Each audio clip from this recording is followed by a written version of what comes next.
Are mathematics के YouTube channel में आपका फिर से एक बार स्वागत है। आज हम लोग पढ़ेंगे कॉम्प्लेक्स नंबर के बारे में, जहाँ तक पढ़ चुके थे उसके आगे। आज है डे सेकेंड दिन है, ठीक है, कॉम्प्लेक्स नंबर का। तो हेडिंग देते हैं कॉम्प्लेक्स नंबर। इसमें हम लोगों ने क्या क्या देख लिया था? आई का प्रॉपर्टी देख लिए थे कि आई के पावर में अगर कुछ रहे तो कैसे उसका वैल्यू निकालेंगे। जैसे आई के पावर में 1 है तो उसको आई लिखते थे, आई के पावर में 2 है, आई स्क्वायर है तो उसको -1 लिखते थे, आई क्यूब है तो माइनस आई लिखते थे, आई के पावर में 4 है तो 1 लिखते थे, ठीक है। वैसे ही आई के पावर में अगर मान लेते हैं 23 है, ठीक है, तो क्या करते थे, उसमें 4 से डिवाइड किए, जो रिमाइंडर बचा उसको आई के पावर में रख के उसको सॉल्व कर लेते थे। तो ये सब चीज़ हम लोग देख लिए थे। उसके बाद क्या देखे थे कि कॉम्प्लेक्स नंबर के कुछ प्रॉपर्टी देखे थे कि कॉम्प्लेक्स नंबर का प्रॉपर्टी में क्या था, एसोसिएटिव लॉ था, क्लोजर लॉ था, कम्यूटेटिव था। उसके बाद हम लोग देखे थे आइडेंटिटी एलिमेंट कैसे निकलेगा, प्लस के लिए क्या होगा, मल्टीप्लिकेशन के लिए क्या होगा। फिर उसके बाद क्या देखे थे, इनवर्स कैसे निकालेंगे। तो एडिटिव इनवर्स निकालना सीखे थे कि कोई भी कॉम्प्लेक्स नंबर लिखा हुआ है z, अगर मान लेते हैं 2 + 3i, 2 + 3i है कोई कॉम्प्लेक्स नंबर, तो इसका एडिटिव इनवर्स कितना होगा। तो पता था कि एडिटिव इनवर्स कितना होता है इसका, -2 और -3i, माइनस लग जाता था। और एडिटिव आइडेंटिटी पूछा जाता था तो क्या लिखते थे, 0 + 0i लिखते थे, ये था। उसके बाद हम देखे थे इसका मल्टीप्लिकेटिव आइडेंटिटी। तो मल्टीप्लिकेटिव आइडेंटिटी में कितना होता था, 1 + 0 आयोटा। और इसका मल्टीप्लिकेटिव इनवर्स निकालना होता तो क्या करते थे, 1/z करके निकालते थे। तो ये सब चीज जो है हम लोग देख चुके थे। आज क्या देखना है कि आज तो देखते हैं आगे इसके कि सपोज करते हैं कोई कॉम्प्लेक्स नंबर है a + ib, z क्या है, कॉम्प्लेक्स नंबर है a + ib, ठीक है। तो इसमें क्या है कि मान लेते हैं, कंडीशन लेते हैं कि अगर सपोज कि ये a जो है वो 0 हो जाए, क्या हो जाए, a का वैल्यू 0 हो जाए, तो ये जो z होगा ना वो क्या हो जाएगा, तब तो ये z जो है वो सिर्फ क्या बचेगा, ib बचेगा। इसमें a तो रहेगा नहीं क्योंकि a क्या हो गया है, 0 हो गया है। तो अगर जो a है वो 0 हो जाए, ठीक है, तो z कितना होगा, ib। तो इस केस में ये जो कॉम्प्लेक्स नंबर है उसमें सिर्फ इमेजिनरी वाला पार्ट आया है। तो ऐसे केस में हम z को कहते हैं कि z जो है ना वो कैसा z है, ये प्योरली इमेजिनरी। क्या है ये, प्योरली इमेजिनरी। प्योरली का मतलब पूर्णतः शुद्धतम रूप से एकदम 100% ये क्या है, इस पर इमेजिनरी है, क्योंकि इसमें रियल वाला पार्ट तो है ही नहीं, ठीक है ना। वैसे ही इसका सेकेंड केस देखें तो मान लेते हैं कि क्या है कि b 0 हो जाए, क्या 0 हो जाए, b 0 हो जाए। तो अगर b 0 होगा तो इस केस में क्या हो जाएगा, z। तो इस केस में जो z होगा, ये जो z है, तो b तो 0 हो गया, तो सिर्फ क्या बचेगा, a बचेगा। तो ऐसे में हम क्या कहेंगे कि अब जो z है ना वो क्या है, प्योरली रियल। क्या है ये, प्योरली रियल। प्योरली रियल का मतलब क्या है, एकदम 100% और सिर्फ रियल वाला हिस्सा बचा है, इमेजिनरी वाला हिस्सा उसमें बचा हुआ नहीं है। मतलब क्वेश्चन कैसे पूछा जाएगा इस पे, तो क्वेश्चन कोई भी कॉम्प्लेक्स नंबर दे देगा, अब पूछेगा कि बताओ कि उसमें कुछ वेरिएबल दिया रहेगा कि बताओ उसमें उस वेरिएबल की वैल्यू क्या रखें ताकि वो कॉम्प्लेक्स नंबर क्या हो जाए, प्योरली रियल हो जाए या फिर प्योरली इमेजिनरी हो जाए। तो बस इतना ध्यान रखना है कि जब भी हमको क्वेश्चन में प्योरली रियल करना हो तो हमको 0 किसको करना होगा, बी को। मतलब बी कौन सा पार्ट है, इमेजिनरी वाला पार्ट है। मतलब जो इमेजिनरी पार्ट है उसको हटा देंगे तो प्योरली रियल, और अगर रियल वाले पार्ट को हटा दिए तो प्योरली इमेजिनरी। कोई दिक्कत नहीं इसमें, इसको लिख लो अच्छे से। अब इसमें क्वेश्चन देखते हैं। पहले का आसान सा क्वेश्चन लेते हैं। क्वेश्चन है, find the value of x so that z बराबर 2x + 2x + 5 + iy प्लस, फिर iy लेते हैं, इज प्योरली इमेजिनरी।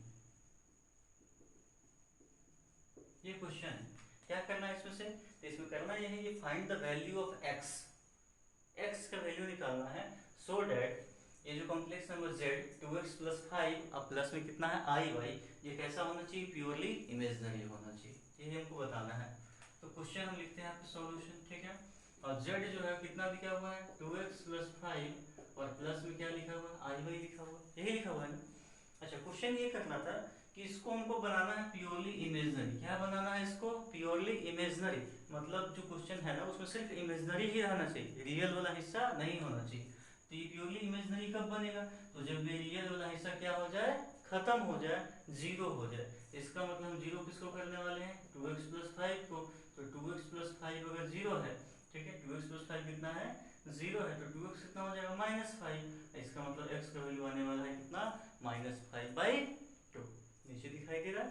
नहीं दिखाई दे रहा तो पढ़ देते हैं हम इसको। 2x प्लस 5 बराबर 0, तो 2x बराबर -5, तो x बराबर -5/2। तो इस तरीके से क्वेश्चन पूछा जाएगा। और इसी क्वेश्चन में कहते हैं कि बताओ इसको हमको प्योरली रियल बनाना है, रियल इमेजिनरी नहीं होना चाहिए, रियल बनाना। तो रियल बनाने के लिए क्या करते हैं? इस वाले को जीरो करते हैं, जो इमेजिनरी वाला हिस्सा है, मतलब i y बराबर 0, मतलब y बराबर 0, तो y का वैल्यू निकल जाता है उसमें। तो इस तरीके से क्वेश्चन देगा और तुमको बताना रहेगा कि उसमें से कि बताओ किसी जो भी वेरिएबल है एक्स वाई थीटा कुछ भी हो कि उसका वैल्यू क्या रखे ताकि वो प्योरली रियल हो जाए या फिर प्योरली इमेजिनरी हो जाए। तो ये मतलब पहला कंसेप्ट था, ठीक है। इसके बाद हम लोग बात कर रहे थे इक्वलिटी। इसके बाद है equality of complex number. Equality का मतलब क्या है कि बराबर का छेद, ठीक है ना। सपोज करते हैं दो कॉम्प्लेक्स नंबर है z1 और z2। z1 जो है ना वो लिखा हुआ है a प्लस आयोटा b और z2 जो है ना वो c प्लस आयोटा d। ऐसा है दो कॉम्प्लेक्स नंबर है, z1 है a प्लस आयोटा b और z2 कितना है c प्लस आयोटा d। और ये इक्वलिटी का मतलब क्या है कि क्वेश्चन में अगर मान लो ऐसा दे रहा है कि z1 जो है ना वो किसके बराबर है? z2 के बराबर है। तो अगर कोई भी दो कॉम्प्लेक्स नंबर एक दूसरे के बराबर है, z1 बराबर z2 है, तो इसका मतलब ये होता है कि z1 का जो रियल वाला हिस्सा था वो z2 के रियल वाले हिस्से के क्या होगा? इक्वल होगा। मतलब इसका जो रियल पार्ट है इसके रियल के बराबर होना चाहिए। तो विच इंप्लाई क्या हो जाएगा? a इक्वल टू c होना चाहिए और b इज इक्वल टू कितना होना चाहिए? d। अगर a c के बराबर b d के बराबर है तभी जाकर वो दोनों इक्वल हो पाएगा, या हम कहेंगे कि z1 और z2 क्या है? बराबर है, नहीं तो बराबर नहीं कहेंगे। ठीक है, कोई कंफ्यूजन नहीं इसमें। क्या है मतलब कि अगर कोई दो कॉम्प्लेक्स नंबर एक दूसरे के बराबर है इसका मतलब रियल का रियल से, इमेजिनरी का इमेजिनरी से क्या रहेगा? इक्वलिटी रहेगा। क्वेश्चन कैसे पूछेगा इस पे? और इसी पे सबसे ज्यादा क्वेश्चन पूछता है इधर तुम्हारा। क्वेश्चन है 2x plus I Y equal to 5 plus 4i। बताना है x एंड y का वैल्यू क्या होगा ताकि ये जो कॉम्प्लेक्स नंबर है इसके बराबर हो सके। 2x प्लस आई वाई किसके बराबर हो सके? 5 प्लस 4i के बराबर हो सके। तो हम x और y के वैल्यू क्या रखें? ठीक है, तो दोनों बराबर है, ये भी एक कॉम्प्लेक्स नंबर है और ये भी क्या है? एक कॉम्प्लेक्स नंबर है।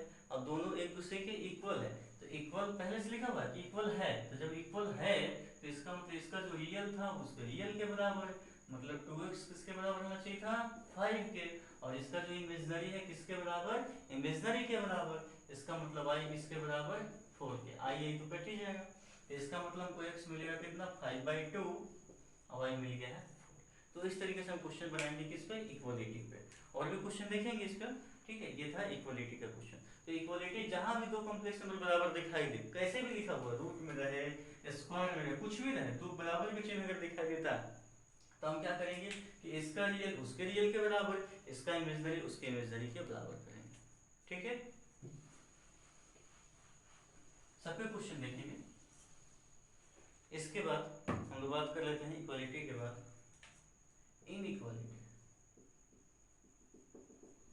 तो याद रखना कि कॉम्प्लेक्स नंबर के केस में इनइक्वालिटी होल्ड्स नहीं करता। इनइक्वालिटी होल्ड नहीं करने का मतलब क्या है कि अगर z1 लिखा हुआ है 3 प्लस 4i और z2 लिखा हुआ है 4 प्लस 3i और हमसे पूछा है कि बताओ इसमें से कौन बड़ा है, z1 बड़ा है कि z2 बड़ा है, कौन ज्यादा है, तो हम कुछ कह पाएंगे क्या कि z1 बड़ा है कि z2 बड़ा है? नहीं कह पाएंगे, क्योंकि कॉम्प्लेक्स नंबर ये जो चीज लिखा है ना 3 प्लस 4i, ये आर्गेन प्लेन में बस एक पॉइंट को दिखा रहा होगा। 3 रियल में और इमेजिनरी में 4 और दोनों कहीं मिला हो तो बस एक पॉइंट को दिखा रहा होगा। ये भी किसी पॉइंट को नोटेट कर रहा होगा। z2 में 4 चला है, रियल में 4 है, इमेजिनरी में 3 है, तो यहाँ पॉइंट होगा। तो पॉइंट को बस ये दिखा रहा है, ये किस कुछ है नहीं।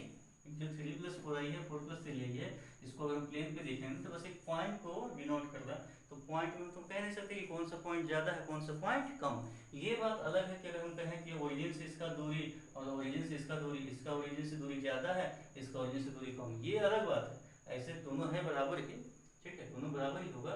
लेकिन अगर हम ये कहना चाहिए कि ये दूरी कम है ये दूरी ज्यादा है तो वो हम कह सकते, ठीक है ना। लेकिन हम ये नहीं कह सकते कि ये कॉम्प्लेक्स नंबर इससे बड़ा है या ये कॉम्प्लेक्स नंबर इससे छोटा। अगर रियल रियल रहता, 3 रहता 4 होता, तो हम कहते कि 4 वाला ज्यादा है 3 वाला कम है, ऐसा हम कह सकते थे। मैग्नीट्यूड कहेंगे तभी।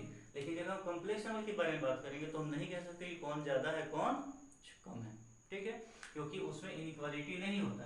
क्योंकि रियल चीज तो है नहीं, है कैसा, ये इमेजनरी, कल्पना में चल रहा है कि कौन ज्यादा कौन कम, तो हम नहीं कह सकते। जैसे मान लीजिए Z1 है और एक क्या है Z2 है, अब ये कल्पना में ही है कि तो Z1 ज्यादा सुंदर कि Z2 ज्यादा सुंदर, तो कल्पना में हम किसी उसको थोड़ी देखे होंगे कि कौन किससे ज्यादा सुंदर है। अगर रियल में दोनों रहता तो हम बता देते कि Z1 सुंदर है कि Z2 सुंदर। बात समझ में आ रहा है ना, मतलब कहने का मतलब वही है कि दोनों जो है कॉम्प्लेक्स नंबर में इक्वालिटी होगा। अगर हम किसी व्यक्ति को देखे हुए हैं वो कितना भी बड़ा है तो हम उसको देख के बता सकते कि हाँ दोनों इक्वल है, ठीक है। लेकिन अगर मान लो Z1 को भी नहीं देखे Z2 को भी नहीं देखे, दोनों भी इमेजनरी है, तो हम कह नहीं सकते कि कौन अच्छा होगा कौन खराब होगा। तो वही चीज यहाँ भी है, इक्वालिटी होल्ड नहीं करेगा, इक्वालिटी होल्ड करेगा। या तो बराबर होगा और नहीं तो बराबर नहीं होगा, बड़ा छोटा वाला काम इसमें नहीं होता, याद रखना इस चीज को। अब आते हैं कॉम्प्लेक्स नंबर का जोड़ घटाव कैसे किया जाए। तो सपोज को कॉम्प्लेक्स नंबर दिया है 2 + 3i और Z2 दिया हुआ है 3 + 4i। करना है दोनों को जोड़, मतलब एडिशन करना है। Z1 + Z2 क्या करना है निकालना है। तो अगर दो कॉम्प्लेक्स नंबर को जोड़ना होगा ना तो जोड़ते कैसे हैं, तो सेम चीज सेम में जुड़ता है, मतलब रियल वाला रियल से जुड़ेगा, इमेजनरी इमेजनरी से जुड़ेगा। मतलब 2 और 3 कितना हो गया, तो 5 और 4 3 हो जाएगा 7, ये इसका वैल्यू हो जाएगा। तो एडिशन बस ऐसे ही करना है, रियल से रियल को, इमेजनरी से इमेजनरी को। अगर हमसे पूछता है कि Z1 - Z2 कितना होगा, तो इस बार घटाना है तो 2 में से 3 गया तो -1 और 3 में से 4 गया तो भी -1, ये हो जाएगा -1 -1। अगर हमसे ये पूछता है कि नहीं Z2 में से Z1 घटाओ, तो हम 3 में से 2 घटाते तो 1, 4 में से 3 घटता तो 1, तो 1 आएगा तो हम सिर्फ i लिख लेंगे ना, ये हो गया। मतलब प्लस माइनस में कोई दिक्कत होने वाला नहीं है। तो प्लस माइनस हो गया, तो इसके बाद हमें बात करना है इनटू और फिर बात करेंगे डिवाइड। तो इनटू पहले बात कर लेते हैं। तो इनटू में क्या है कि सपोज चलो कोई कॉम्प्लेक्स नंबर है Z1, Z लेते हैं, यह है 3 + 4। अब इसमें करना क्या है, 2 से गुना करना है Z1, कितना से गुना करना है 2 से या -2 से गुना करना है। तो अगर किसी कॉम्प्लेक्स नंबर किसी नंबर से गुना कर, किससे गुना करना है, किसी नंबर से गुना करना है, तो सब में गुना हो जाएगा। तो -2 से गुना हुआ तो -6, माइनस में 8 है। अगर हम इसी Z में मान लो 3 से गुना करते तो ये हो जाएगा 9, 4 × 3 12। तो किसी नंबर से गुना करने में तो कोई दिक्कत नहीं है। मान लो हम 1/2 से करते तब कितना होता, तो ये होता 3/2 और प्लस में 2i, ठीक है ना। मतलब 1/2 से गुना किए इस Z में, पहले -2 से गुना किए फिर 3 से किए यहाँ पे, अब 1/2 से कर लो। मतलब कॉम्प्लेक्स नंबर किसी नंबर से अगर गुना करना है तो उससे कोई दिक्कत होने वाला नहीं, डायरेक्ट गुना कर लो, ठीक है। जो रियल नंबर का है सेम वही चीज यहाँ भी चल रहा है। और अगर मान लो दोनों कॉम्प्लेक्स नंबर ही रहे तब गुना करना हो तब कैसे करेंगे, ये Z1 है और ये क्या है Z2 है और दोनों को करना है गुना। तो Z2 मान लेते हैं यहाँ पे है 3 क्यों लेंगे, कुछ अलग लेते हैं, तो 5 + 6i लेते हैं और करना है दोनों को गुना। तो पहला है 3 + 4i और दूसरा है 5 + 6i। तो कैसे गुना करेंगे, करना है Z1 गुना में Z2, तो हम पहले लिख लेते हैं 3 + 4i और गुना में कर लेते हैं किसको 5 + 6, ठीक है ना। जैसे गुना होता था रियल में ना सेम वही चीज है, कोई इसमें अलग चीज नहीं है। तो 3 से गुना होगा पहले इसमें, तो 3 से किसमें गुना होगा 5 + 6i में, और फिर 4i से गुना होगा 5 + 6i में। तो 3 से जब गुना करेंगे तो ये हो जाएगा 15, ये हो जाएगा 18, ये हो जाएगा तुम्हारा 20, और जब 4i से 6i में इंटू करेंगे ना तो 4 × 6 जो है तो 24 हो जाएगा, और i × i जो है क्या बना देगा उसको i का स्क्वायर बना देगा, ठीक है ना। और पिछले क्लास में हम लोग देखे थे, क्या देखे थे 18 20 कितना हो जाएगा, ये तो हो जाएगा 38। और पिछले क्लास में देखे थे कि i स्क्वायर जो होता है ना -1 होता है, इसका मतलब -24 हो जाएगा, क्योंकि प्लस था i स्क्वायर माइनस है, माइनस बना दिया।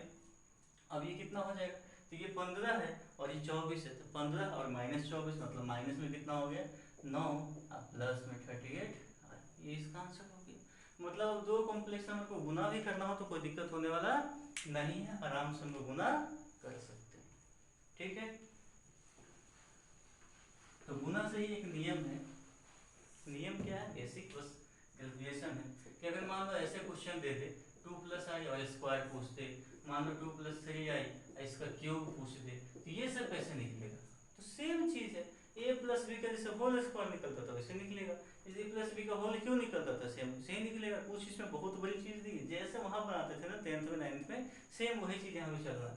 बस ध्यान दे क्या देना है कि अगर i के पावर में 1 है तो i लिखेंगे, i के पावर में 2 मिल जाए तो i स्क्वायर मतलब -1 लिखेंगे, i के पावर 3 आ जाएगा तो -i लिख देंगे, i के पावर 4 रहेगा तो 1 लिखेंगे। बस यही सब तो ध्यान देना है।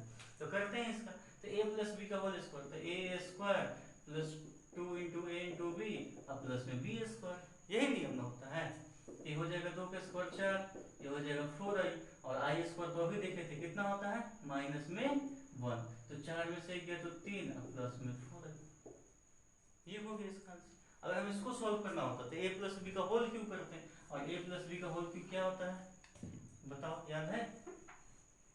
a + b का जो होल क्यों होता है, याद अगर नहीं तो लिख लो, 3a² b 3ab² और प्लस में b का क्यूब, ये होता है। तो करते हैं a के जगह 2 है, अब b के जगह 3 और i दोनों है, ठीक है, तो लिखते हैं, तो a का क्यूब मतलब 2 का क्यूब हो जाएगा, 3 a का स्क्वायर तो 2 का स्क्वायर मतलब 4, अब b है, b कितना है 3a, 3a, फिर 3a लिखना है तो a तो 2 है, अब b का स्क्वायर करना है मतलब 3i का स्क्वायर, तो 3i का स्क्वायर करेंगे तो 9 हो जाएगा और i स्क्वायर हो जाएगा। अब प्लस में करना है b का क्यूब, तो 3i का जब क्यूब करेंगे तो 3 का क्यूब कितना हो जाएगा 27 और साथ में हो जाएगा i का क्यूब, कोई दिक्कत है इसमें? तो 2 का क्यूब हो गया 8, ये हो जाएगा 4 × 3 12 × 3 36i, ये हो जाएगा तुम्हारा कितना 3 × 6 6 × 9 54, और i स्क्वायर होता है -1 तो इसको क्या बना देगा -54 बना दिया, और ये हो जाएगा कितना तो 27, और i का क्यूब होता है -i मतलब इसको क्या बना दिया तो -27i, ये कितना हो जाएगा बताओ, 8 है और 54 है, तो 54 में से 8 से तो कितना बचेगा 46, लेकिन माइनस में होगा क्योंकि माइनस में 54 था, और वैसे ही यहाँ 36i है, यहाँ पे 27 है, तो 9 × 3 27 है, 9 × 4 36 मतलब 9 का अंतर है, तो प्लस में कितना हो जाएगा 9i। तो इस तरीके से हम इसको सोल्व कर लिए, तो जोड़ घटाव मतलब गुना स्क्वायर रहे क्यूब रहे तो ये सब निकाल लेंगे, कोई दिक्कत इसमें नहीं होगा। अब आते हैं अगर भाग में रहे तब कैसे बनाएंगे, अगर दो कॉम्प्लेक्स नंबर हो और उन दोनों का भाग डिवाइड हो, जैसे क्वेश्चन लेते हैं 2 + 3i और नीचे में ले लेते हैं 4 + 3i। अब इसको सॉल्व करना है कि कैसे सॉल्व करें, ठीक है, क्योंकि यहाँ तो ऊपर में भी कॉम्प्लेक्स नंबर है और उसमें डिवाइड कर दें, नीचे में भी कॉम्प्लेक्स नंबर है, तो जब भी ऐसा क्वेश्चन मिले ना तो इसको बनाने का तरीका क्या होता है कि नीचे को ध्यान से देखो, i वाला साइन किस में है प्लस में है, तो हम क्या करेंगे इसको गुना कर लेंगे 4 - 3i, इसके कंजुगेट से गुना कर लेते हैं। कंजुगेट का मतलब ये होता है कि अगर कॉम्प्लेक्स नंबर a + i भी है तो इसका कंजुगेट जो होगा a - i भी होगा, मतलब इमेजनरी का साइन क्या करना है बदल देना, अगर प्लस में है तो माइनस में, माइनस में है तो प्लस में, जैसे परिमीकरण करते थे ना सेम वही चीज यहाँ भी है, लेकिन यहाँ पे ये परिमीकरण नहीं है क्योंकि परिमेय संख्या थोड़े, ये तो कॉम्प्लेक्स नंबर थे, इसको हम कंजुगेशन कह सकते हैं, लेकिन इसका कुछ नाम है नहीं एक्चुअली। तो 4 + 3i है, तो हम क्या करिए 4 - 3i से गुना 4 - 3i से भाग दीजिए, कोई दिक्कत नहीं है। अगर ये माइनस में होता तो हम प्लस वाले से करते हैं, ठीक है, जैसे वहां करते थे सेम यहाँ भी करेंगे। चलो अब इसको सॉल्व करते हैं, ये हो जाएगा 2 + 3i और गुना में है किससे 4 - 3i से, और नीचे में देखो हमेशा क्या देखना कि नीचे में जब भी याद कर लो कि a + ib और a - ib अगर हम गुना करते हैं ना तो ये कितना आना चाहिए था, तो ये आता है कितना a + b और a - b मतलब a² - b², तो कुछ ऐसे आता है, a की जगह a है b की जगह i भी था, तो a + b a - b मतलब a² - b², इतना आना चाहिए, लेकिन ये हो क्या जाता है a² + b², ऐसा क्यों, तो ये जब ib का स्क्वायर करेंगे ना तो b का स्क्वायर तो b² रहेगा और i का स्क्वायर -1 होता है, अब वो माइनस और ये माइनस बन जाएगा क्या चीज प्लस, मतलब ये हमेशा मन में याद कर लो, तो बिल्कुल एकदम याद ही कर लो कि a + ib और a - ib हमेशा कितना लिखेंगे सीधा सीधा a² + b², कभी माइनस नहीं लगा देना गलती से भी, ये चाहे माइनस में हो चाहे प्लस में, उससे मतलब नहीं है, ये हमेशा ए स्क्वायर प्लस बी स्क्वायर होगा। तो सेम यही चीज तो यहाँ भी है, ए प्लस बी और ए माइनस बी, वही ना। तो सीधा सीधा कितना लिखेंगे, A square plus B square, minus नहीं लिखेंगे क्योंकि आई भी आता है उसमें, आई भी आ रहा है, और आई स्क्वायर उसको क्या बना देता है, प्लस बना देता है। तो ये फॉर्मूला है, इसको चाहो तो लिख सकते हो। तो हम इसका यूज कर लेते हैं डायरेक्ट, ये हो जाएगा ए स्क्वायर अब प्लस में कितना बी का स्क्वायर, तो 4 का स्क्वायर प्लस में 3 का स्क्वायर। अब ऊपर तो गुना करना भी सीखे थे, ऊपर जो है गुना करना सीखे थे, तो क्या किए थे, 2 से 4 में गुना होगा तो 8, 2 से 3 में होगा तो 6 आई, 3 से 4 में होगा तो 12, 3 आई से 3 में होगा तो माइनस में 9, और आई में आई से गुना होता आई क्या स्क्वायर, और नीचे में 16 और 9 कितना हो जाएगा 25। कोई दिक्कत इसमें बताओ। अब बताओ आई स्क्वायर तो -1 होता है ना, इसको आई स्क्वायर -1 होता है, तो ये -1 इसको क्या बना देगा प्लस, इसका मतलब 8 और 9 हो गया कितना तुम्हारा 17, ठीक है। तो एक बार 17 के नीचे 25 लिख लेते हैं, और ये माइनस में 6 है प्लस में 12 है, मतलब कितना हो गया, ये प्लस में 6 आई बटा में 25, हो गया आंसर। कहीं दिक्कत है इसमें, मतलब डिवाइड के क्वेश्चन को इस तरीके से बना सकते हैं, कोई भी दिक्कत इसमें होने वाला नहीं है।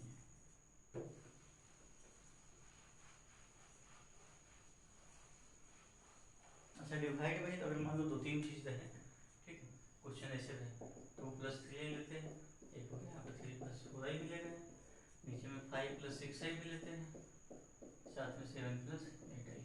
इसको सॉल्व करना कैसे करेंगे, तो तरीका बिल्कुल वही रहेगा, नीचे में 5 + 6 आई है, तो गुना कितना से करना होगा, 5 - 6 आई से, 5 - 6 आई से गुना भाग। 7 + 8 है, क्या करेंगे, 7 - 8 आई और 7 - 8 आई। कोई दिक्कत हुआ, जैसे 5 + 6 आई जब दिखाई देता है नीचे तो क्या करते हैं, 5 - 6 आई से गुना, 5 - 6 आई से भाग। 7 + 8 आई दिखाई दी तो 7 - 8 आई से गुना, 7 - 8 आई से भाग। अब इससे फायदा क्या होगा, इससे फायदा ये होगा कि इन दोनों को आपस में गुना कर लेते हैं पहले, तो 2 × 3 6, 2 × 4 8, 3 × 3 9, और 3 × 4 -12, क्योंकि आई स्क्वायर आएगा -12, ये हो गया। अब इसको गुना करना है इन दोनों से, इसको भी सॉल्व कर लेते हैं, तो 5 × 7 35, 5 × 7 35, 5 × 8 -40 आई -42 आई, और ये माइनस माइनस प्लस, और 6 × 8 कितना हो जाएगा 48, और आई स्क्वायर तो उसको माइनस कर देंगे तो 48 ये हो गया। और नीचे में देखो, नीचे में क्या लिखेंगे, तो 5 + 6 आई और 5 - 6 है, अभी देखे थे a + ib और a - ib बराबर a² + b², कहने का मतलब है 5 के स्क्वायर प्लस में हो जाएगा 6 का स्क्वायर।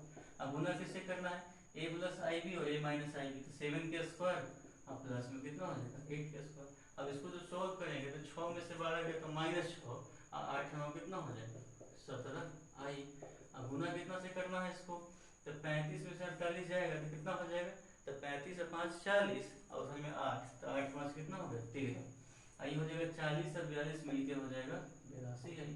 अब गुना में कितना, तो 25 और 6 का स्क्वायर 36, तो 36 और 25 कितना हो जाएगा, तो 30 20 50, और 5 5 5 6 61, 60 7 का स्क्वायर कितना हो जाएगा 49, 8 का स्क्वायर 64, तो 60 और 50 कितना हो जाएगा 6 5 110 हो गया।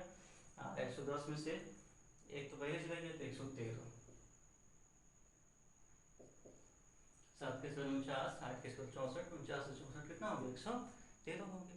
अब इन दोनों को गुना कर लेना, अब ऊपर में फिर से वही दो कॉम्प्लेक्स नंबर है, गुना करना है, तो 6 से 13 में, फिर 6 से इसमें, फिर 17 से इसमें, फिर 17 से उसमें, ऊपर में तो आएंगे, और नीचे में 113 कर लेना, सबको नीचे बैठा देना। तो इसमें कोई दिक्कत तो होने वाला है नहीं, कैलकुलेशन ज़्यादा होगा, उससे घबराने की बात तो है नहीं, कैलकुलेशन तो तुम लोग अच्छा है, आराम से बना लोगे कुछ। ये तो तुम्हारा कॉम्प्लेक्स नंबर का जोड़ घटाव गुना और भाग, ठीक है। और जब जोड़ घटाव गुना भाग देख लिए, टाइम तो भी है ही, तो हम लोग एक और चीज देख लेते हैं, वो है इसका मॉडुलस, मॉडुलस या फिर मैग्नीट्यूड, क्या कहते हैं मॉडुलस या फिर मैग्नीट्यूड। ये क्या होता है, किसी कॉम्प्लेक्स नंबर का मॉडुलस क्या है, तो अगर कोई कॉम्प्लेक्स नंबर z अगर लिखा हुआ है a + ib, क्या है ये a + ib, इसका जो मॉडुलस होगा, मतलब इसका जो मैग्नीट्यूड होगा, मतलब इसका जो परिमाण होगा, मतलब इसका जो मापांक होगा, वो होगा a² और प्लस में b², लेकिन कहाँ पे रूट के अंदर में। मतलब ये होता है, इसका ज्योमेट्रिकल मीनिंग ये होता है ज्योमेट्रिकल मीनिंग देखो कि a प्लस आई बी, ए जो है ना वो रियल वाले हिस्से में होता है जिसको हम लोग एक्स एक्सिस मानते थे, अब यहाँ पे रियल और इमेजिनरी चलता है। तो ये a है तो सपोज करते हैं a दूरी पे है इधर, ये b है तो b मान लेते हैं इतना पे, अब ये दोनों किसी पॉइंट पे मिला यहाँ पे जिसमें ये a है और ये b है। तो मॉडुलस जो होता है ना ओरिजिन से इसका डिस्टेंस होता है, मॉडुलस क्या होता है, ओरिजिन से इसका दूरी। तो जब ये a है और ये b है तो पाइथागोरस के थ्योरम से ये कितना हो जाएगा, under root a square plus b square. तो ये तो हमारा इसका ज्योमेट्रिकल मीनिंग है। लेकिन हमको क्या मतलब उससे मतलब तो है नहीं, बस हमको इतना याद होना चाहिए कि मॉडुलस अगर निकालना हो तो under root a square plus b square कर देंगे। जैसे क्वेश्चन अगर मिल जाए कि z जो है ना वो 3 माइनस 4i है, तो बताओ तो इसका मॉडुलस कितना होगा, इसका मॉडुलस कितना होगा। तो a और b से मतलब प्लस माइनस से मतलब नहीं है, क्योंकि a अगर माइनस में भी होता तो उसका स्क्वायर करें तो प्लस ही बनता, b अगर माइनस में भी होगा स्क्वायर करेंगे तो क्या बनेगा, प्लस बनेगा। इसका मतलब सीधा सीधा यहाँ पर 3 का स्क्वायर है प्लस इसका स्क्वायर 4 का, माइनस 4 का भी नहीं करेंगे क्योंकि माइनस भी 4 अगर लेते तो प्लस ही बनने वाला। तो कितना हो जाएगा ये 9 और 16 25 का आ जाएगा 5। अगर क्वेश्चन तो चेंज कर ले 3 प्लस 4i कर ले, अब इसका निकालेंगे तो फिर से वही बात, कितना हो जाएगा 3 का स्क्वायर प्लस में 4 का स्क्वायर, तो 9 16 25 के निकलेगा 5। अगर हम इसको 4i माइनस 3 कर लेते या फिर 4 माइनस 3i, ठीक है, तो भी बात क्या रहता, वही रहता 4 का स्क्वायर प्लस में 3 का स्क्वायर। मतलब ये कि मॉडुलस z जो है a प्लस आई बी है, चाहे a माइनस आई बी है, चाहे b प्लस आई ए है, चाहे b माइनस आई ए, ठीक है। बात क्या है, हमेशा उसका मैग्नीट्यूड जो होगा a square plus b square, plus होने से मतलब नहीं होता मैग्नीट्यूड में, क्योंकि अगर माइनस a भी लिखते हैं तो माइनस a का भी स्क्वायर क्या होगा, a स्क्वायर ही होगा, और यहाँ अगर माइनस b है तो माइनस b का भी स्क्वायर क्या होगा, सीधा सीधा b स्क्वायर होगा। इसका मतलब मॉडुलस अगर निकालना है तो कैसे निकालेंगे, root under a square plus b square, इस i से मतलब नहीं, ठीक है। अब मॉडुलस कुछ प्रॉपर्टीज होता है जो कि बहुत ही इंपॉर्टेंट है, उस प्रॉपर्टी को देख लेते हैं।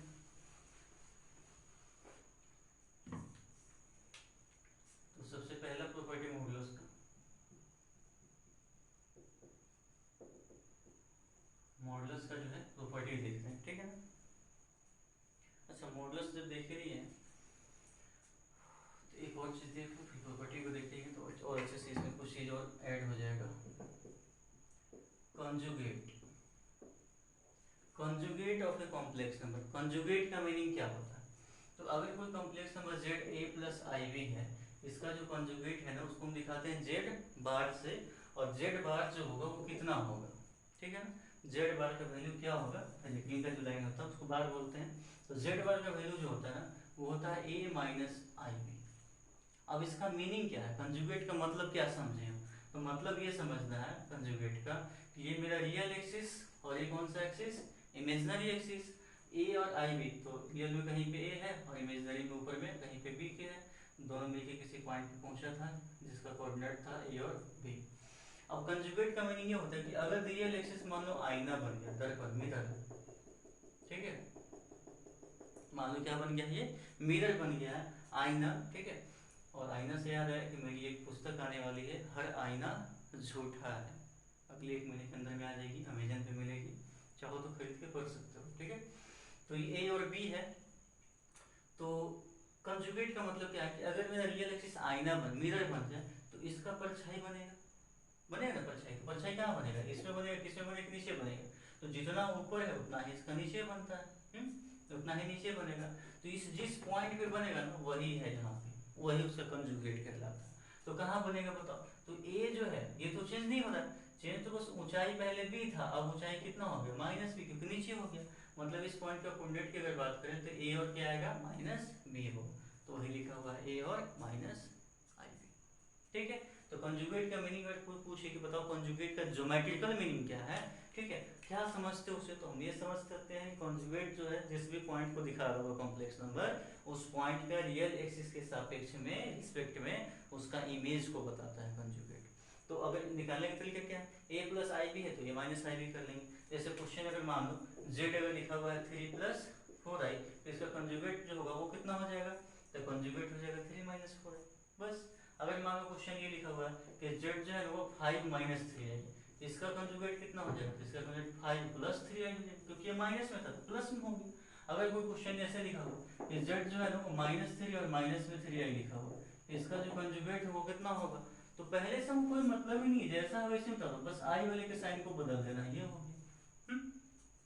कोई दूसरा क्वेश्चन लेते हैं। मान लो क्वेश्चन ये है कि z जो है ना, या इस बार हाँ z है, ठीक है, वो 2 प्लस आई लिखा है, या ऐसे लिखते हैं उसको, i माइनस 2 है, तो बताओ इसका कंजुगेट कितना होगा? इसका कंजुगेट कितना हो जाएगा? i plus 2। और अगर ऐसा कर दी तो हो जाएगा गलत। क्यों गलत होगा? क्योंकि इमेजनरी का साइन चेंज करना, रियल जैसा है वैसे ही रहेगा। रियल माइनस 2 है तो रियल कितना रहेगा? -2। इमेजनरी वाला पार्ट ये है, इस बार चेंज कर दी धोखा देने के लिए तुमको।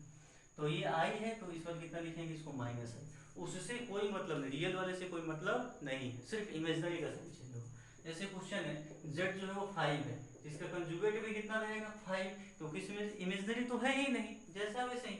लेकिन अगर z 5 होता तब साइन चेंज होता, तभी प्लस में कितना होता? 5। बस यही है इसका कंजुगेट का। अब दोनों का प्रॉपर्टी देख लेते हैं, कंजुगेट का भी और किसका? मॉडुलस का। पहले कंजुगेट का ही देख लेते हैं क्योंकि इसका 2-3 यूज है उसमें मॉडुलस वाले। तो कंजुगेट का पहला प्रॉपर्टी है कि z में अगर z के कंजुगेट से गुना करें, क्या करें? z में z के कंजुगेट से गुना करें तो ये मॉड z के स्क्वायर के बराबर होता है। क्या मतलब हुआ इसका? इसका मतलब ये है कि अगर कोई complex number a plus I B है और उसको हम गुना कर रहे हैं इसके कंजुगेट मतलब a माइनस आई बी से, तो ये किसके बराबर हो जाएगा? a square plus B square. क्योंकि मॉड z इसका कितना है, हमें इसका मैग्नीट्यूड कितना आता है अभी निकाले थे, मैग्नीट्यूड कितना आता है? a square plus B square. तो जब स्क्वायर करेंगे तो ये हट जाए, मतलब वही बात है। आई चीज हम तो पहले ही देखे थे ना, a प्लस आई बी को a माइनस आई बी से गुना करें तो a square plus B square होता है। तो ठीक है, अब मॉड z का जो स्क्वायर है, मॉड z कितना है? मैग्नीट्यूड कैसे निकालते हो? Modulus under root a square plus B square, और उसका जब स्क्वायर करेंगे तो सीधे सीधे a square plus B square हो जाएगा। इसका मतलब पहला प्रॉपर्टी ये है कि अगर किसी कॉम्प्लेक्स नंबर को उसके कॉन्जुगेट से गुना करें तो उसके मैग्नीट्यूड या फिर उसका मॉडुलस के स्क्वायर के बराबर मिलेगा वैल्यू। ये है पहला कॉन्जुगेट का प्रॉपर्टी। दूसरा है कि अगर कॉन्जुगेट और कॉन्जुगेट का कॉन्जुगेट कर देंगे तो z के बराबर मिल जाएगा। मतलब ये कि अगर पहले जो मान लो 3 प्लस 4 आई है और इसका कॉन्जुगेट निकाले तो 3 माइनस 4, फिर इसका कॉन्जुगेट निकाले तो 3 प्लस 4 है, तो जो कि इसके बराबर है। मतलब कॉन्जुगेट का कॉन्जुगेट निकालेंगे ना तो कोई फर्क नहीं पड़ेगा, और फिर से वही चीज आ जाएगा। तो ये था प्रॉपर्टी सेकंड। तीसरा प्रॉपर्टी है कि अगर z1 है और z2 है और दोनों को जोड़ के कंजुगेट निकालना है तो हम चाहें तो इसको अलग अलग करके भी कंजुगेट क्या कर सकते हैं? निकाल सकते हैं। इससे कोई घात क्या नहीं होता, आराम से निकल जाएगा। चौथा प्रॉपर्टी कि अगर माइनस में होता तब क्या करते हैं? तो कोई बात नहीं, इसको अलग अलग कर लेते हैं, कोई फर्क उससे नहीं पड़ता है। ठीक है, उसके बाद उसको मिटा देते हैं, नीचे कहीं दिखाई नहीं देगा। ठीक है, ये था तुम्हारा 4 प्रॉपर्टी। अब अगर गुना में हो, ठीक है, गुना में है पांचों प्रॉपर्टी, मान लो z1 है और गुना में z2 है और इस पूरे का कंजुगेट निकालना पूरा का एक ही बार में, तो हम या तो दोनों को गुना करके तब कंजुगेट निकाल सकते हैं, और या फिर हमको z1 का z2 का अलग अलग निकाल के गुना करेंगे तो बात क्या रहेगा? बराबर रहेगा, उससे कोई फर्क पड़ने वाला नहीं। ठीक है, इसके बाद क्या है? इसके बाद है पांचवी छठा प्रॉपर्टी है कि अगर कोई कॉम्प्लेक्स नंबर है, ठीक है, अब उसमें उसके कंजुगेट को जोड़ दो।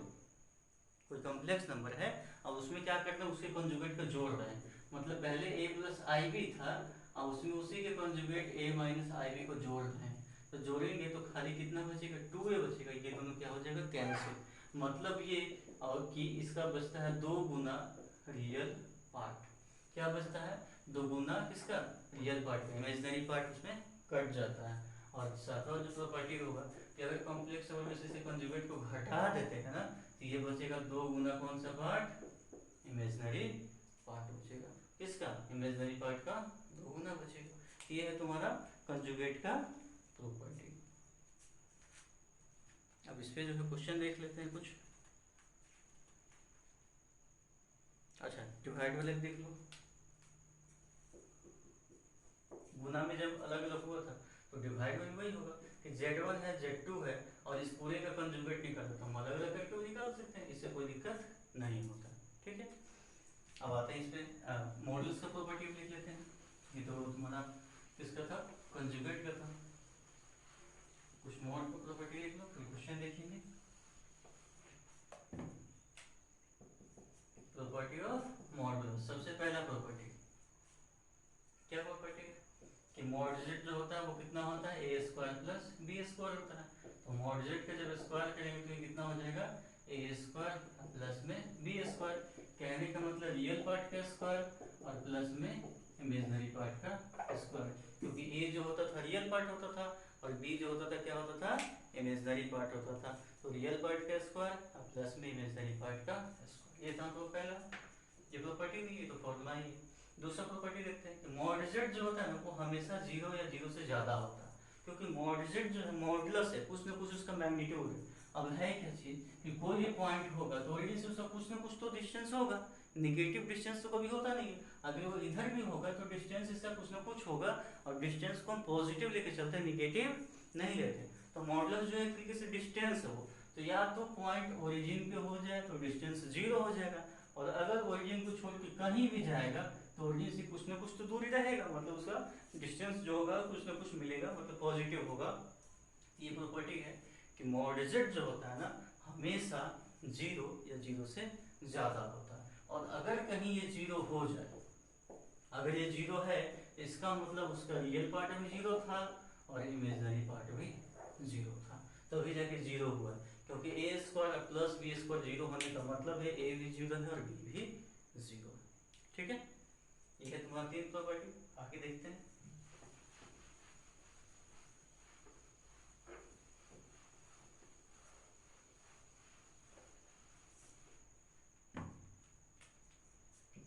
चौथा प्रॉपर्टी है कि माइनस ऑफ मॉड z से ज्यादा होता है रियल पार्ट ऑफ z, और ये लेस देन होता है मॉड z से। इक्वेटर को ले सकते हैं, कोई दिक्कत नहीं है। ठीक है, मतलब माइनस जेड से ज्यादा होता है कौन रियल पार्ट ऑफ जेड, और ये लेस देन होता है जेड के मैग्नीट्यूड से। इसका मतलब अगर जेड लिखा हुआ है 3 + 4i, मान लो ऐसा लिखा हुआ है, तो मॉड जेड कितना होगा बताओ। तो दो कितना हो जाएगा √3 का स्क्वायर है प्लस में 4 का स्क्वायर, 9 16 25, 25 का निकल के आएगा 5। अब देखो कि ये जो मॉड जेड है वो कितना है 5, तो ये हो जाएगा -5 से, -5 से, और रियल पार्ट कितना था इसका 3, और ये जो है वो 5। ये सही है कि गलत है? बिल्कुल सही है, -5 से ज्यादा है 3 और 5 से वो क्या है कम है। तो मतलब ये है कि चाहे रियल पार्ट ले चाहे इमेजिनरी पार्ट ले, तो रियल पार्ट या इमेजिनरी पार्ट हमेशा माइनस ऑफ मॉड जेड से ज्यादा होगा और मॉड जेड से क्या होगा कम होगा। इसी का अगला प्रॉपर्टी लिख सकते हो कि माइनस मॉड जेड से ज्यादा होगा कौन इमेजिनरी पार्ट, लेस देन होगा मॉड जेड।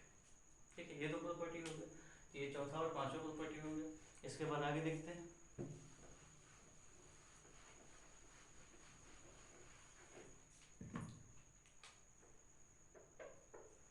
अगला प्रॉपर्टी है तुम्हारा कि अगर मान लो गुना में है, पांचवा छठा, अगर मान लो कॉम्प्लेक्स नंबर गुना में है, z1 है, z2 है, z3 है और आगे भी है, और सबको गुना करके हमको उसका मैग्नीट्यूड निकाल मॉडल्स निकालना, तो हम चाहें तो इसको अलग अलग भी निकाल सकते हैं, z1 z2 और z3।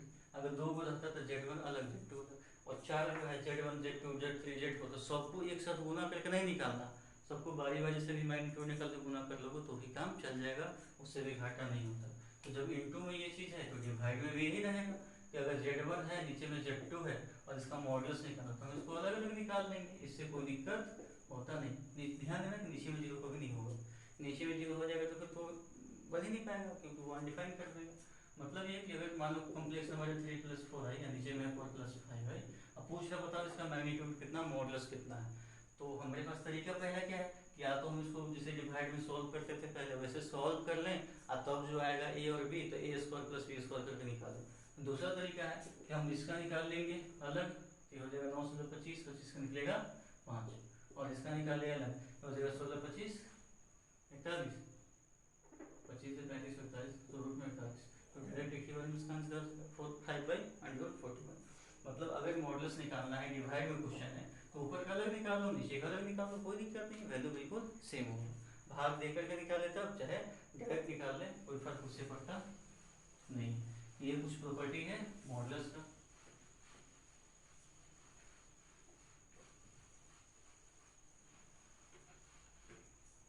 ठीक है, इसके बाद अब कुछ क्वेश्चन देखते हैं। ठीक है,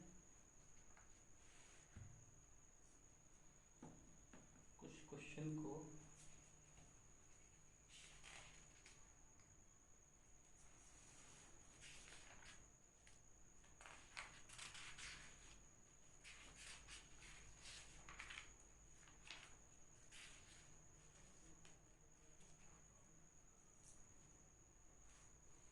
क्वेश्चन है तुम्हारा कि express each of the following in the form of a plus I B.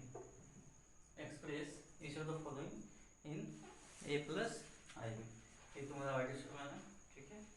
NCERT का क्वेश्चन है इसे 5 माइनस 3i और पावर में है कितना 3, 5 माइनस 3i है और पावर में कितना है 3 है। तो इसको करना है हम लोग को a प्लस आई बी के रूप में लेके आना है। कैसे लेके आएंगे a प्लस आई बी के रूप में? तो a माइनस बी का whole cube, a minus b का होल क्यूब, और a माइनस बी का होल क्यूब पता होता है कितना होता है, a cube minus 3a square b plus 3ab square minus b का क्यूब, ये फॉर्मूला है। अब इसी फॉर्मूला पे इसको डालेंगे तो निकल कर देगा। तो a का क्यूब मतलब 5 का क्यूब हो जाएगा 125 माइनस 3 a का स्क्वायर, तो 5 का स्क्वायर कितना हो जाएगा फिर से 25, और b की जगह लिखना है 3 प्लस 3ab स्क्वायर, तो a की जगह 5, अब b के स्क्वायर तो 3i के स्क्वायर, तो 3 के स्क्वायर 9 और i स्क्वायर -1 मतलब -9, और माइनस में किसको करना है b का क्यूब, तो 3i का क्यूब, तो 3 का क्यूब 27 और i का क्यूब होता है -i, तो जो कि बना देगा इसको प्लस। ठीक, अब सॉल्व कर लेंगे इसके, 125 हो गया, यहाँ 25 गुना 3 75, मतलब नहीं 3 गुना 3 9 कर लो, 25 में 9 से गुना कर लेंगे तो हो जाएगा तुम्हारा 225, तो -225i, और यहाँ हो जाएगा कितना 5 गुना 3 15 गुना 9 135 माइनस 135, 125 और माइनस में 135 मतलब माइनस में 10 हो जाएगा ये, और यहाँ तुम्हारा कितना आया था 225 और प्लस में 27, तो माइनस में 225 और प्लस में 27 मतलब कितना 198, तो माइनस 198 आई। तो ये हो गया इसका तुम्हारा सॉल्यूशन। तो इस टाइप से क्वेश्चन तो बना लो, इसमें कोई दिक्कत नहीं होगा, ठीक है। हम क्वेश्चन देखते हैं कुछ अलग, क्योंकि ये तो बेसिक क्वेश्चन है, बस कैलकुलेशन करना है, इससे में दिक्कत तो नहीं होगा। इक्वालिटी ऑफ कॉम्प्लेक्स नंबर के क्वेश्चन देखते हैं, क्योंकि उससे ज़्यादा क्वेश्चन पूछा जाता है। इक्वालिटी ऑफ कॉम्प्लेक्स नंबर से क्वेश्चन है कि 3x माइनस 7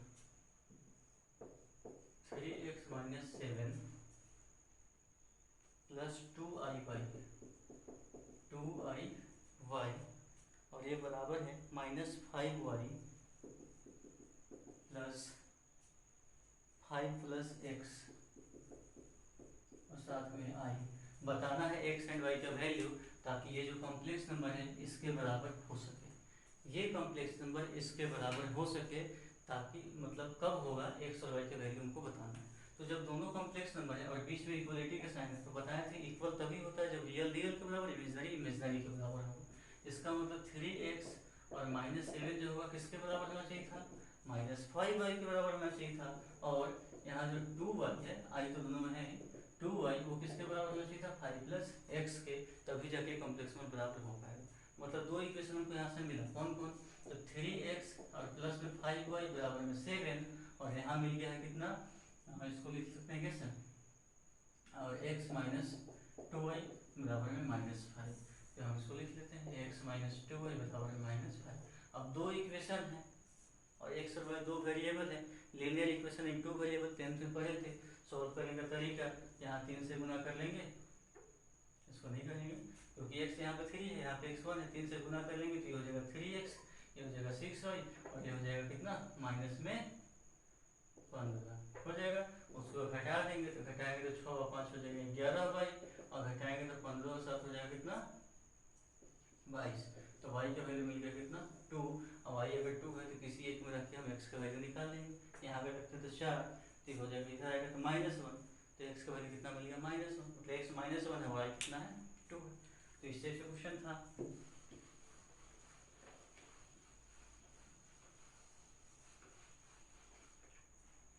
अगले क्लास में हो सकता है असाइनमेंट में तुम लोग को मिल जाएगा कॉम्प्लेक्स नंबर का, ठीक है। गूगल ड्राइव से उसको डाउनलोड करना होगा, नहीं तो मेरे व्हाट्सएप पे मैसेज कर देना, भेज देंगे उसको।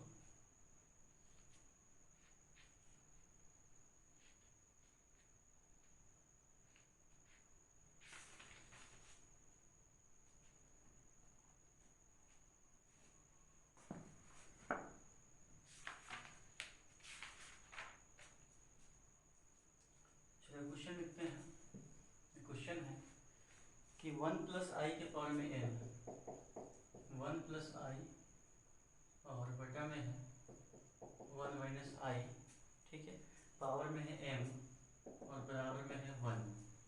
क्वेश्चन है then the least integral value of m is, then the least integral value of m is, option A है 2, बी में है 4, सी में है 8, डी में है नन ऑफ दिस। क्वेश्चन को ध्यान से देखो। क्वेश्चन है कि 1 प्लस आई बटा में 1 माइनस आई पावर में है m और ये बराबर किसके है 1 के। तो हमको बताना है कि m का कम से कम इंटीग्रल वैल्यू मतलब गिनती का 1 2 3 या -1 -2 3, ठीक है।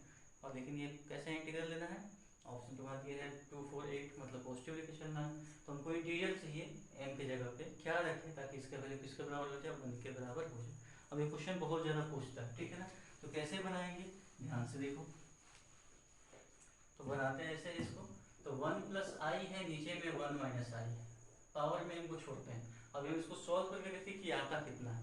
तो सॉल्व करने का तरीका पता है, क्या करना होगा इसको 1 प्लस आई से गुना 1 प्लस आई से भाग, क्यों, क्योंकि यहाँ माइनस आई है।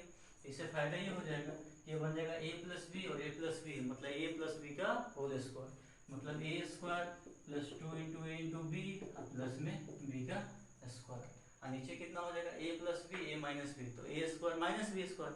लेकिन याद करो कि a प्लस आई बी और a माइनस आई बी का गुना हमेशा a square plus B square होता है।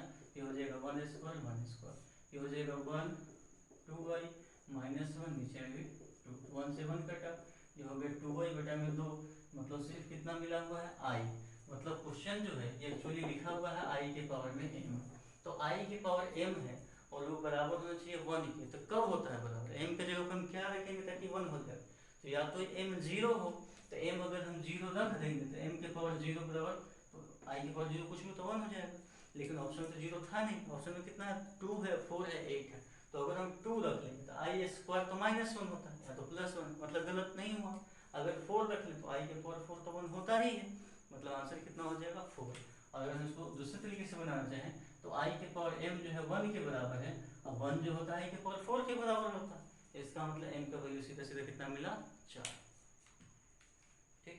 और इसी क्वेश्चन में कभी कभी क्या करता है, यहाँ m की जगह 2m कर देगा, 2m, ठीक है। अब पूछेगा बताओ अब कितना वैल्यू करेंगे, तो अब जो है 1 बराबर आई के पावर 2m, ठीक है।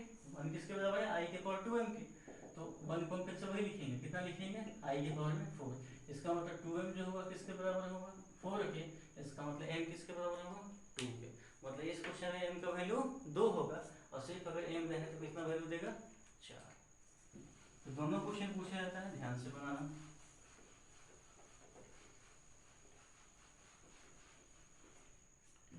इसके बाद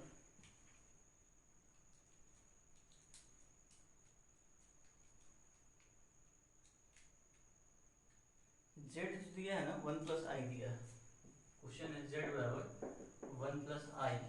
पूछ रहा है कि मल्टीप्लिकेटिव इनवर्स निकालो z स्क्वायर का, multiplicative inverse of z square.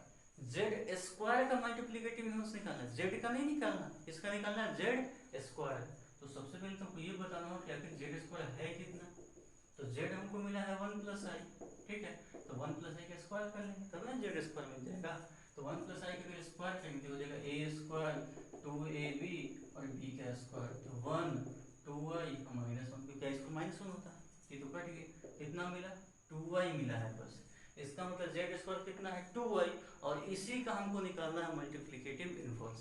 तो जब भी हम किसी का मल्टीप्लिकेटिव इनवर्स निकालते हैं तो सीधा सीधा 1 को उसको नीचे में रख देते हैं। इसका मतलब z स्क्वायर का जो मल्टीप्लिकेटिव इनवर्स होगा वो क्या होगा, तो 1/z स्क्वायर होगा। तो z स्क्वायर तो है वो कितना 2y, तो इसका मतलब 1/2y, यही आंसर होगा। लेकिन अब इसको सॉल्व करेंगे, याद होगा नीचे में आई रहता है तो आई से गुना भाग करते हैं, तो ऊपर में आई नीचे में 2y स्क्वायर, तो आई हो गया नीचे -2, मतलब -1/2 और आई, ये हो गया इसका मल्टीप्लिकेटिव इनवर्स। और इसमें है क्वेश्चन,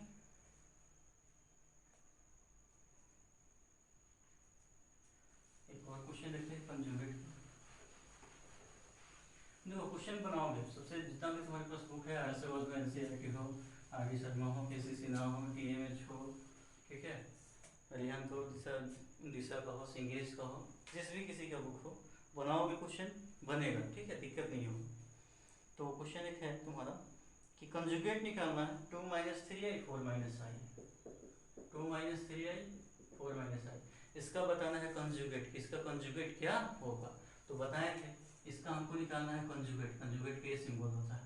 तो तरीका मेरे पास क्या है, पहला तरीका तो ये है कि हम 2 - 3i 4 - i है, तो 4 + i से गुना, 4 + i से भाग दें, और सबको जब सोल्व करें तो कुछ इस तरीके से जब आ जाएगा a + i भी, तो हम माइनस करके आंसर लिख देंगे, ये तरीका है। लेकिन जब इतना गुना भाग करिए ना तो बहुत दिक्कत होगा, तो इससे बचने का तरीका क्या है, तो बताए थे कि इससे बचने का तरीका है कि हम सीधा सीधा इसको अलग अलग भी कंजुगेट क्या कर सकते हैं, निकाल सकते हैं। बताया था ना कि कंजुगेट निकालना हो Z1 और Z2 का, तो Z1 को ऊपर Z2 का नीचे, मतलब सीधा सीधा इसका आंसर एक ही बार में लिखना चाहें कि हो जाएगा 2 - 3 का कंजुगेट 2 + 3i, और ये हो जाएगा 4 + i, एक ही बार में आ गया।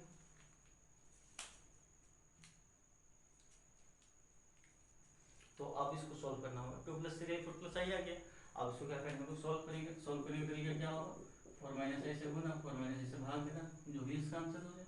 आंसर कितना हो जाएगा, 2 × 4 8, उसके बाद माइनस में 2i, प्लस में 12i, और 3 माइनस में 3 प्लस होगा 3, तो 8 3 हो गया 11, और नीचे में कितना 4 16 17, ये हो जाएगा तुम्हारा 11, और 12 में से दोगे तो 10 है, नीचे हो जाएगा 17। ऑप्शन कौन सा हो गया, 11, ऑप्शन बी हो गया इसका। तो इस तरीके से क्वेश्चन बनाना, क्वेश्चन बनेगा, दिक्कत नहीं होगा, ठीक है। एनसीईआरटी से बना सकते हो, आर अग्रवाल से, किसी से ना, आरडी शर्मा, जिस किसी भी बुक से बनाओ क्वेश्चन बनेगा, दिक्कत नहीं होगा। फिर इसके बाद जो है अगली क्लास हम लोग देखेंगे, ठीक है, क्या देखेंगे, तो कॉम्प्लेक्स नंबर का इधर तुम्हारा कंजुगेट हो चुका है, मॉडुलस हो चुका है, प्लस माइनस इंटू डिवाइड हो चुका है, ठीक है। कुछ प्रॉपर्टी है कॉम्प्लेक्स नंबर का, कॉम्प्लेक्स नंबर का प्रॉपर्टी क्या है, टाइम है 5 मिनट, देख लो चीज।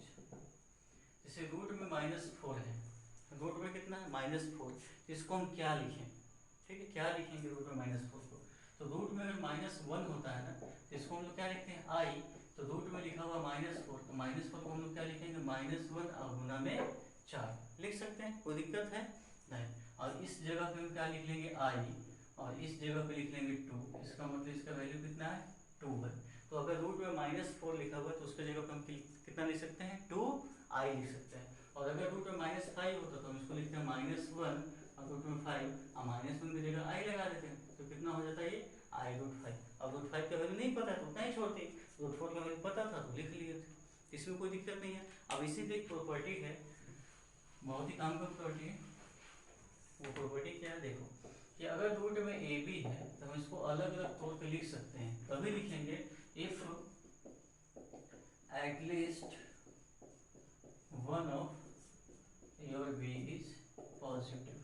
ये कब लिखाएगा, जब ए और बी में से कम एक जो होगा पॉजिटिव होगा तभी, और अगर दोनों निगेटिव हो गया तब ये लिखाता है माइनस में ए और रूट में बी। कब, if both a and b are क्या चीज निगेटिव। अगर ए और बी में से अगर एक भी पॉजिटिव है तो हम इसको अलग अलग कर सकते हैं, लेकिन अगर दोनों निगेटिव हो गया तब माइनस लगा के अलग अलग होगा, तो वही चीज वहां कर रहे थे। तो रूट में था -4 तो हम इसको लिखे थे -1 गुना में 4। देखो तो एक वो पॉजिटिव है ना, एक निगेटिव से मतलब दोनों निगेटिव नहीं होना चाहिए, एक पॉजिटिव एक निगेटिव चलेगा, कोई दिक्कत नहीं, या फिर एक जीरो हो जाए, एटलीस्ट वन और ए और बी पॉजिटिव हो जाए, जीरो हो जाए, बात तो बराबर ही है, जीरो हो जाएगा तो भी गुना करके जीरो निकाल देगा, लेकिन दोनों निगेटिव नहीं होना चाहिए, ठीक। तो इसको एक पॉजिटिव एक निगेटिव अलग अलग हो जाएगा, -1 4 हो गया, -1 की जगह i आ गया, 4 की जगह 2 हो गया, मतलब रूट में -4 को हम कितना लिख सकते हैं 2i लिख सकते हैं। तो अच्छा रूट में मान लो -27 है, इसको कितना लिखेंगे, इसको फिर से -1 और 27 लिखेंगे, -1 की जगह i लगा दिए, और 27 का तो सॉल्व होता नहीं है, लेकिन हम इसको 3√3 लिख सकते हैं, तो i 3√3 लिख लिए, ठीक है।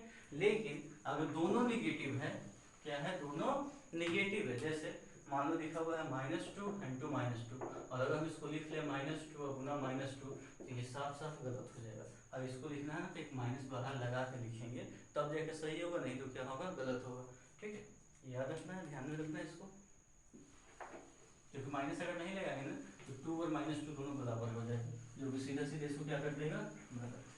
तो ये कुछ प्रॉपर्टी था तुम्हारा, ये आ गया एक प्रॉपर्टी एक्चुअली। तो ये तुम्हारा कॉम्प्लेक्स नंबर का जो पहला पार्ट है वो कंप्लीट हो चुका है। इसके बाद तुमको पढ़ना है आर्गन प्लेन, जिसमें आएगा पोलर रिप्रेजेंटेशन और क्या आएगा आर्गुमेंट एंड एम्पलीट्यूड, और उसके बाद आएगा क्वाड्रेटिक इक्वेशन। लेकिन इससे पहले ये तो थ्योरी था, अब जो है क्वेश्चन जितना ज़्यादा प्रैक्टिस करोगे उतना ज़्यादा फायदा होगा। तो क्वेश्चन जो है जाके बनाना है एनसीईआरटी से, एनसीएल से, ये तो बेसिक बुक है ताकि बेस तुम्हारा अच्छा हो जाए।